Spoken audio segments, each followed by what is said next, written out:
everybody? It's your boy Jayy back for another episode of Everybody's Talking About It.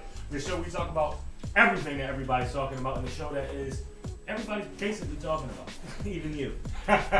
So today we are talking about old school versus new school. That means in music and fashion and life and everything. We just want to compare the two, whether we identify more with old school, whether we identify more with the new school. And I got some dope people to do it. Give it up for my cuz, Kalia. Hey, cuz. What's up, cuz? Hey, y'all. Hey. And you already know my sister, cousin, best friend, Terry. Hey, baby, how you feeling? You look good. Thank you. You look real 80s, 90s. You see mine? Nobody complimented my I do. my I love that. thing. You give it over. Okay, You thanks. give it over. Give it up for Vicky, y'all. That's my dog. Hey, Vic. You ready for this 80s, 90s? I'm already ready. What year was you born? Don't tell me about it. Love. Give it up for my dog. Give it up for Rodney, y'all. Hey, So what y'all more, old school or y'all more new school? a little bit of both. It's not my era. Let's sit down and talk about it. Let's sit. A little bit of Let's get down and talk. Let's A little bit sit. of both. Let's sit and talk. A little bit of both. So, I am definitely an old school person, head to the heart. I am old school. I love old school everything. I love it. How far you It going depends. back? It depends because I like I said I have a lot of respect for a lot of the old school things. I actually just got into the Billie Holiday movie Come on. on Hulu, and my grandfather is older. I have older parents, and my grandparents are in the 80s and early 90s and things. So you pick up all these things over the years. So I started to think that I identify a lot with that kind of stuff, and you listen to the music, and it's like it takes you away. I ain't listened to a song in years that took me away. You know what I mean? You know what I'm saying? So It's few and far in between. yeah, I'm not gonna say it's none, Yeah. but it is definitely because you guys shout out to your artists out there that are making some beautiful music and things like that. But I am old school, and that's in a lot of aspects of my life. Let's talk about it. Even outside of just music. Let's delve in. I will say I like me a pant that fit above my waist. Okay. Because I notice like a lot of the young girls, they like their pants under the vajamic, and I don't particularly. Vajamic. If you folks out It's there, like for the food. the vajamic. Yes, That's another word Wait. for a food. I Go like ahead, vajamic. explain it to the Oh audience. yes, the vajamic is the vagina stomach area, the vaginal stomach area. Come on, you young people might know it as a fupa. Yeah. Vajamic works best for me. Vajamic is good. But I don't have a fupa is very childish. A vajamic is grown.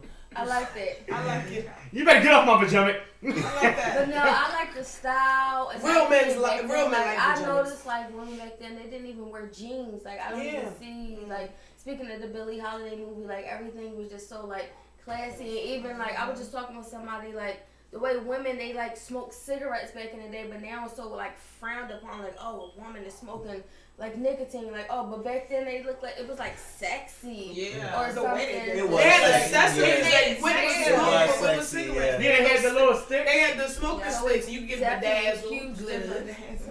Yeah, what about you, Vic? What? What you want to know? What's the question? Because What year were you born? so I was born in '82 when color was real popping. period. Oh, Yeah, Yes. you know what I'm talking about. So I'm here to represent. And I think that was the first year of the color TV. Come on. Listen, Listen, I'm here for it all, honey. Precious Like things. Lord. No, but I know listen, that's that was crazy. Here goes something funny. We talking about new school versus old school, right?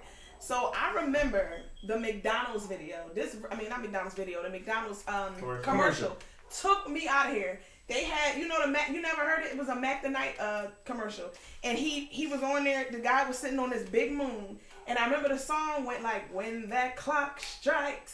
You remember that? 6:30. what? Hey, this You was went the past McDonald's me. commercial, and it blew me out. So I was thinking about that versus how McDonald's commercials are. And Sean, Yeah. say something. One thing never changed about McDonald's was the Big Mac.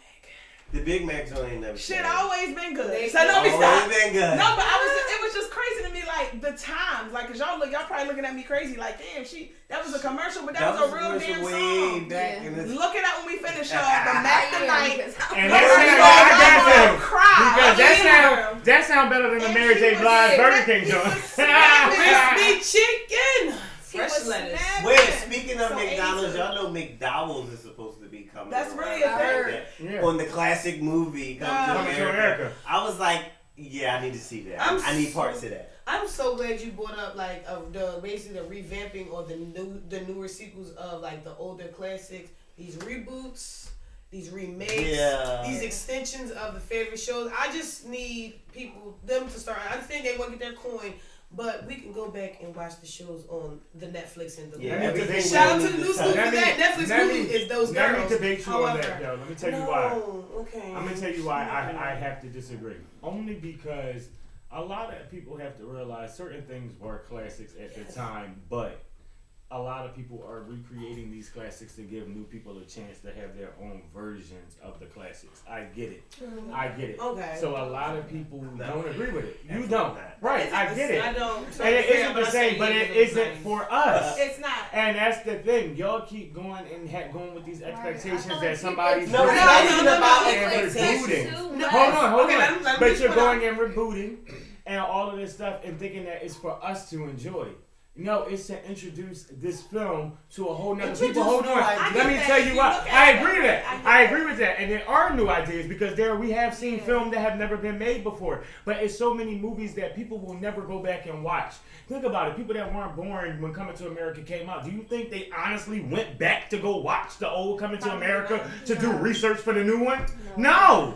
That's our classic movie. You're right. But so the with that problem being is said, they're not making I feel like the new school, this generation, they're not making their own classics. Exactly. Well, let me ask you It's this. like, to Let me me, ask you it's this. not new. Let me It's ask not you this. new ideas. Let me ask you this because it's like all I have to do is go back and take from this, and I can make me a little bit of coin. I know. But Give that me is real raw But I get talent. it. But we have that you right? can take your own talent and ideas and make a fucking classic And they of have. your own. And you can't remake Eddie Murphy, everything. here's the thing. Eddie Murphy has. Yeah. Eddie Murphy's done enough. I'm not talking about Eddie Murphy. But I'm just saying- speaking about the specifically. I'm speaking specifically about him because when it comes to Coming to America, Eddie Murphy has created so many fucking classics in his day that he can afford to recreate whatever the fuck he wants to.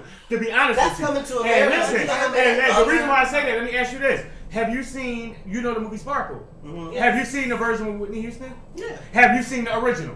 Yeah. So you've seen it. A lot of people have never seen the original. Right. And they will never go back. It so That's all happens they that have to that go was a off favorite of. movie of my mother's. So I seen the original version. But a lot of people are never going to go back to a 1970s movie to go watch it. So they won't know. But here's the thing. So they won't know that the movie's bad. They won't know that. So to kind of get what you're saying, because I'm on a bridge about where both of y'all was going. I'm with the new ideas, or even if you implement the reboots. My problem with the reboots is y'all literally copy and paste a script from 1995 and you try to put it in the 2021 world. Technology has changed. Fashion has changed. Like, they try to still implement some things that are just not realistic for the time. Right. So it's just like, why y'all giving me this Save-A-Lot hamburger, frozen burger bullshit, and y'all can write y'all. If you're going to do it, do it right. If you're going to do it right. So I understand if you take the concept or you give the older characters some play. Like, I think one of the better reboots is Raven's Home. Now, we know That's So Raven was from about 10, 15 years ago. Now they bring, but that was one of the better ones. I ain't saying, it's top tier, Big Mac, but it ain't Burger King. Some people will never know the original. Yes, and that's what I'm saying. So that's the average. Yo. And here's the thing. But here's the thing. And it gets on my nerves because it's the same thing with everything. How many times are we going to watch Batman? How many times are we going to watch James Bond? How many times it's going If to it's a classic, we'll watch it as much as we feel like it. I promise you. But if you going to redo it right. I'm really not trying to hear the whole stop expecting. No, it's art. We're expecting something. So here's and the if you're thing. going to touch a If you're going to classic, choose to attach yourself to a thing that's so highly redeemed as a classic, do it right. you got to be ready to Not not necessarily replace said classic, but you have to establish some type of classic following. So, but I can agree That's with a good Mario question. because I don't mean to control, but I can agree with him only because hearing y'all speak, I think about how I felt when I did see the first Batman. When you think about it though, Batman was around when my mom and dad was watching Batman. Yes. How did they feel when they saw it? It doesn't really change how you feel or about what the original. It's just what it is in that time, and Right. people and these children were just excited about it now, as our mothers and fathers were back then. So that's how I look at it. Because Like they probably saw Coming to America. We were excited as hell about Coming to America. Oh my, that's so funny. And now I looked at my son. He looked at it like, yo, it was so dope. And I'm looking at him like, that joint was so wet. You see what I'm saying? So it was. And you're comparing it. 1990. Right. And that even goes to this. How many of us, even in our generation is Black Cinderella, Brandy. Right. And that's what it is. Yeah. But the next generation is the movie that came out after that. Yeah. Or then the generation before us is the cartoon version. Yeah. So everybody's going to have the one that they latch on to the most. And that's not going to change that you can't go back to the 1980-something version of Coming to America and watch it just because you didn't like the 2021 But even with the updated Batmans, the updated Cinderella, they were able, even though they did take the story element of an older thing, they did something in those things that was kind of unique to that time, unique to that story. Right. So that's what I'm saying. Like, it never was just literally a copy of that. So that's what I'm saying. I don't mind if you taking the essence of the story or something like that. But really, when I see like even Coming to America, I like the fact that they incorporated the fact that the world is so different. Remember, he had to go back. Spoiler alert. Remember, he had to go back to Queens, and they said, he was like, "Stop! I need a taxi." He was like, "Well, you gotta call the Uber and go through the app." I was like actually laughing at that little part. Cause like, damn. But in the first movie, he did sell a taxi. Yeah, that's what I'm saying. But a lot of these reboots, y'all sit there and try to put these people like now there's their kids growing up. It's like it's no type of update to it to even relate to this new kid audience or this new younger audience that you're trying to get to. Y'all just regurgitating because y'all know the parents will sit there and watch it with them because it's like, dang, this is the reboot. That show I used to love when I was 6, and then my kid is 6, so let's watch it together. No, it's very lazy. It's very lackadaisical thrown together. So let's shift it to the music now. Because that's how I feel about music. I hate it. That's how I feel about music. Music is so bad now, and it's like we are now taking what we can get because every R&B singer sings in hush tones. Like they have to sing in this. Well, they yodel. But how many? No, how many? It's the same thing. It goes back to the movies we were just talking about. How many times y'all gonna sample? And I get it. It's not that it sounds bad, but you know what I think it is? I think it's like, okay, we're hiding behind something. I don't have nothing fresh to give, but I know if I pull that Luther song and sample off of it, that's a classic. They gonna jig with that. I feel that they're not real artists. Can I just put it out there? I feel like if you have to constantly sample something, you're not a real artist. You're not. Give me something new. Give me something. And here's the thing. I was just about to say that. It's not even that. I blame the music industry because these are the artists that they push, though. Yeah, because let me tell you, it's a lot of artists that are really, really talented who are not brought into the forefront because they don't sell that kind of music that everybody like. Because to be honest with you, Ari Lennox is one of those artists who really creates a different style of music, which they won't push her as much as they'll push, you know, Janae or whoever that might be a little bit ahead of her. Danny, whoever she is. I can't name all these people, and they don't even get me started on these rappers. How many babies is it? And how many of these? How many babies? First of all, I don't know any rappers. There's about 90 babies, ain't it? Yeah, some of the rappers I've lost. I'm not. So I'm on the balance because Mama loves her some Jodeci. But I also. Jodeci? Yes, I said Jodeci. No, she said Mama. She said Mama loves. Mama loves her some Jodeci, honey. But I do like the Little Baby. Rihanna loves Jodeci too. But I like Little Baby. The Baby was alright until he started acting very charlatarian. And like, you know, so I don't know, I'm a person that I can compartmentalize what time music, like what kind of music, like people always be like, no, cause y'all don't appreciate rap, y'all don't listen to Nas. Like, I'm not jigging to Nas in the club, my nigga, and I love Nas. Nas is one of my top 5. Here's where you're wrong. So let me stop you here. I love me a This is wrong with the new generation that I love about the old generation that they did, and that was they honored the older artists. For sure. You know what I mean? You can look back at a time with like Monica, Brandy, and all of them are just praising Aretha and Whitney and Shaka. And it's like in this new generation, it's like none of these people ever exist. Well, because like they had something to pull from. Like they never exist. You know but it's I mean? like nowadays they won't bring up. You know, they won't. All you bring up is like Wayne and all this. Like Lil Wayne came out when we were like 15. But alright, can I cut in just a little bit? My little sister is 22. I'm 30. I didn't say he wasn't. I'm not saying that. Hold on. I'm not you. Before you say that, I'm saying that it's just that when it comes down to honoring like Ice Cube and bringing up LL Cool J and bringing up that, it's kind of like who? What? No, Wayne is the GOAT. Like, Wayne is the GOAT. But it's like we wouldn't never know Wayne and all that if it wasn't for these artists. So I'm going to give you this because this is when Me and my mama had this argument. Just like how you feel about Ice Cube and like those. That's how we feel about Big Daddy Kane and Grandmaster Flash and Funky Fresh. I see what she's saying. So it's like it's a generational.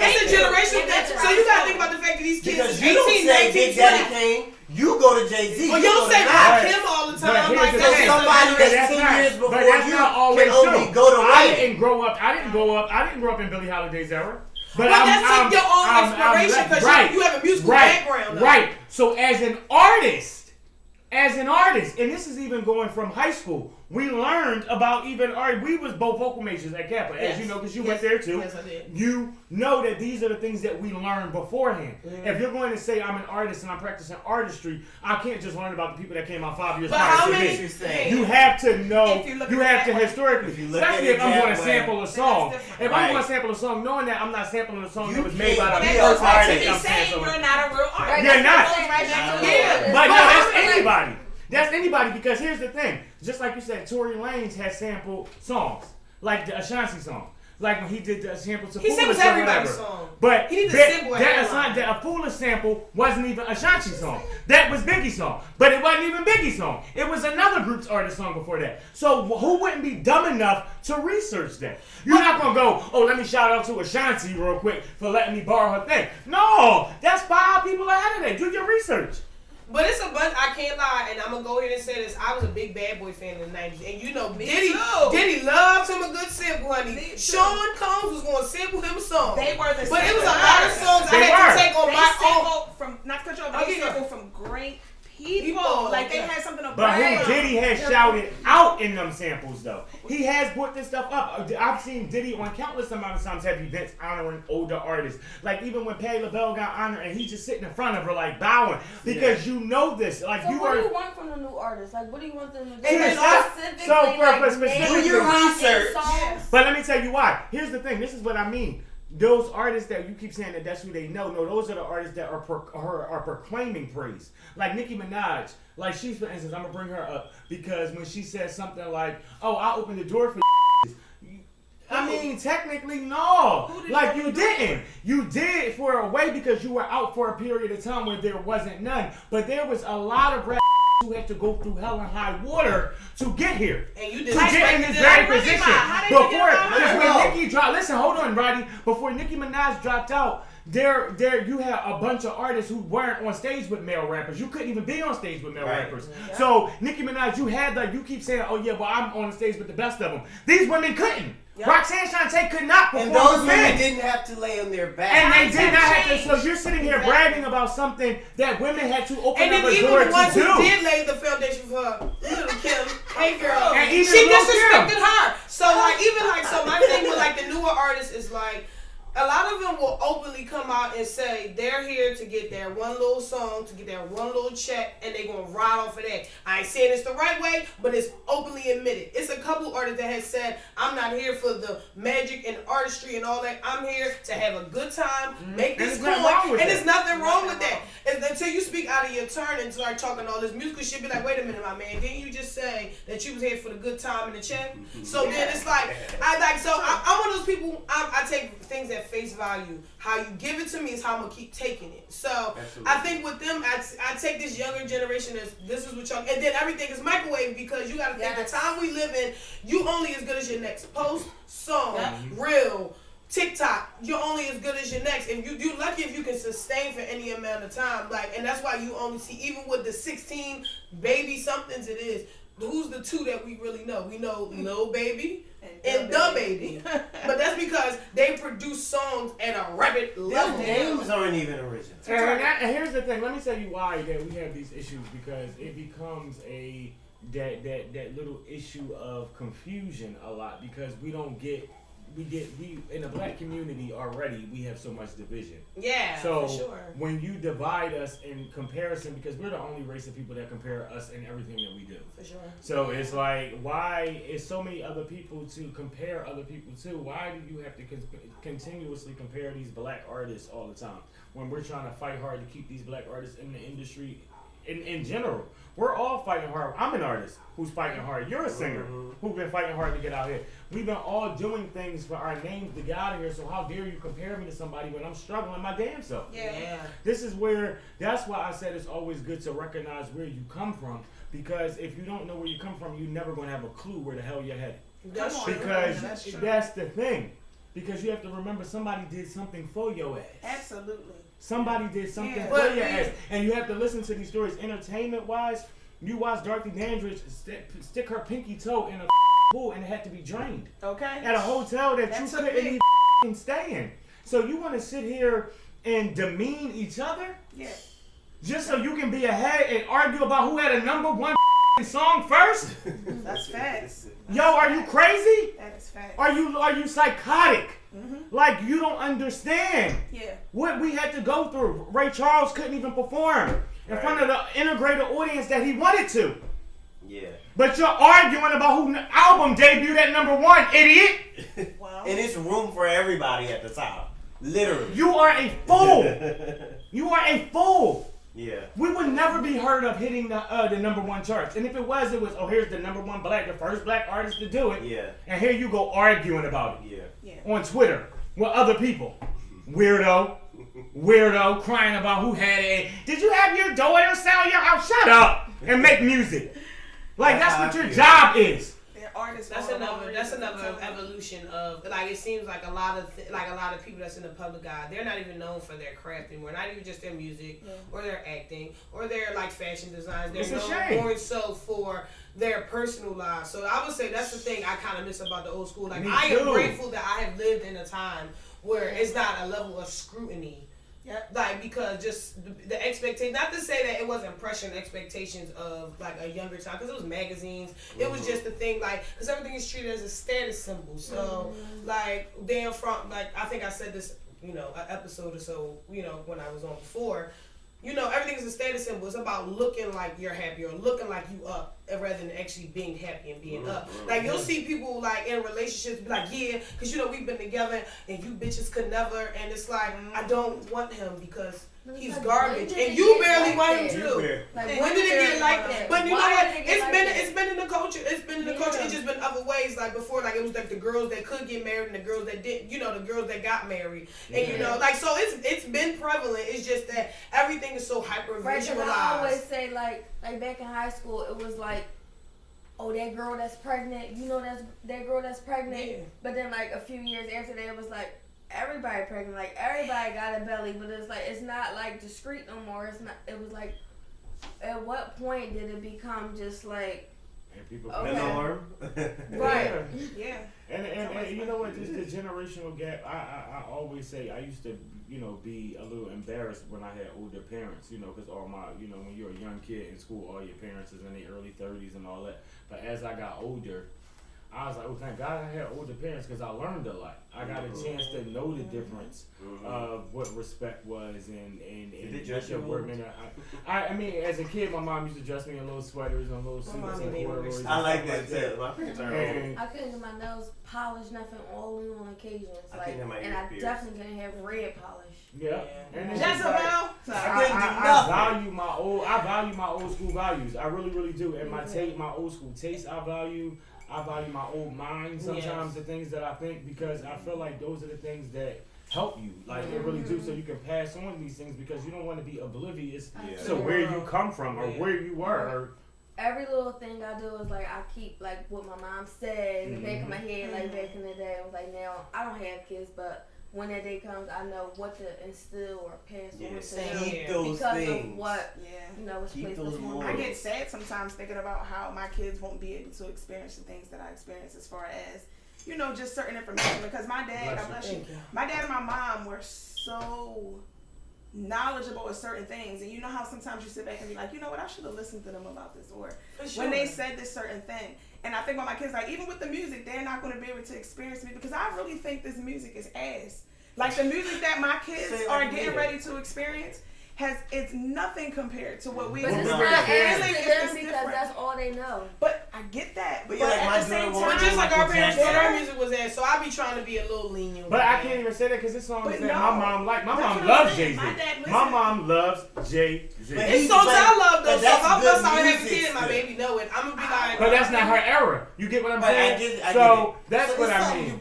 But right, so your mother could still pull from something from your era because my point. When we were younger, we still had some good music. Yeah, and our music was still I just feel like the longer, you know, the younger it gets, it's just like we have nothing to pull. We have nothing to pull. They trying to kill. They killing with this. They have nothing to pull from. Now it's okay to rap about the stupidest stuff. I know not to say that they want to do it that So now we got a couple minutes left, y'all. So I just want to now get more personal, like old school versus new school. Remember how we grew up and the things that we were able to do, and now our neighborhoods are different. Remember, you can be outside all night playing tag and jumping rope and ding dong Dixie and all that. Now you can't even let your kids go off the block. They can't even go to. They can't even go a few houses down. I'm afraid. Yeah. You could be sitting in your house and it's a whole different time. Like I said, kind of getting back to that social media and the pressures of appearing a certain way. It's hard. It's a whole different thing now. Like, yeah, they used to make fun of you maybe if you didn't have the best sneakers or clothes back then, but it's like a full out onslaught of emotion, and then nobody knows how to manage because social media honestly is raising a lot of these kids in themselves. And then there's a lot of young parents. Somebody said that on the previous episode too. Like, it's a lot of young parents. Like, it's responsible 21-year-old parents and it's shitty 30-year-old parents. It is. Yeah. So some people shouldn't be parents, but that's a different discussion for a different day. But yeah, it's harder because everything is just so hyper visualized. So they feel like they got to do this to prove wherever, and to them, life is so expendable and disposable, and it's just like it's really not. Yeah. And it's sad. I miss those days, man. But remember, I think we had so many outlets back then. I don't even hear about that no more. You don't hear no more about like neighborhood, like baseball teams and neighborhood like soccer and drill teams and things like that. Like kids don't have no outlets no more, so they just really are out here running the streets. And they fat. They all gain weight. I'm sorry. No, what you imagine what they doing with what? She got teenage sons, so I know they eat they ain't going outside, sorry sis. But it's a thing. Like nobody works out. I always feel like any kid is lashing out for a reason. Like especially if like, oh, you the kid, you always sleepy in school. Like, did he get a good night's rest? Like what happened at his house the night before? Getting like, breakfast, you know what I mean? Saying. It's like and there was times here where kids was living adult lives when we were growing up, like a lot of kids grew up too fast. Nowadays this shit is real. But no, a lot of these kids growing up way too fast. And they raising themselves. Like, a lot of them raising themselves between the parents that mean well but can't be there with them, between the ones that will smoke weed blatantly in their kids' face, or the kids feel like it's or with them. So it's hard. It's hard. A lot of back in the day, I knew to go in the next room because you smell that funny smell. Like we gotta go. My mom just would tell us to get out. Like it wasn't. We didn't have time to sit there and decide. Like, what's that? She'd be like, so y'all can go outside. I'd be like, I'm going in the room for a reason. I don't know the exact reason, but I'm it's cool. My Arthur books in there. I can go in the room every Arthur. Arthur's my guy. I would never smoke and drink with my mother. Yeah, it's weird. Me and my mom didn't have a drink together. So I'm about 26. I mean, like, I have a drink with like we'll at dinner or whatever. Yeah, like if we out to eat. Turning all the way up? No. Nah. Now I have been turned up in front of my mother, but not intentionally. Yeah, like, Mom, let's take a shot. It was my graduation from college party, so it better have been a wish she was proud of me to prove that I was a drunk. This is such a good. This was a good topic, y'all. I really do. This was a good one. Yeah. And I thank y'all for coming by and talking to me. For sure. You know what I mean? For sure. So let us know. Hop in these comments. Let us know. Are you more old school? Are you rocking with the new school? Do you like how things have changed? Do you wish things could go back to being the way they were? Let us know. And we'll see you next week on the season finale. Oh my God, it's the end. But guess what I'm doing? Next week I'm honoring the black woman. Because let me tell you, we got some sisters out here, man. And I gotta salute y'all. So next week for the season finale, Black Girls Rock. Get at me. Hey.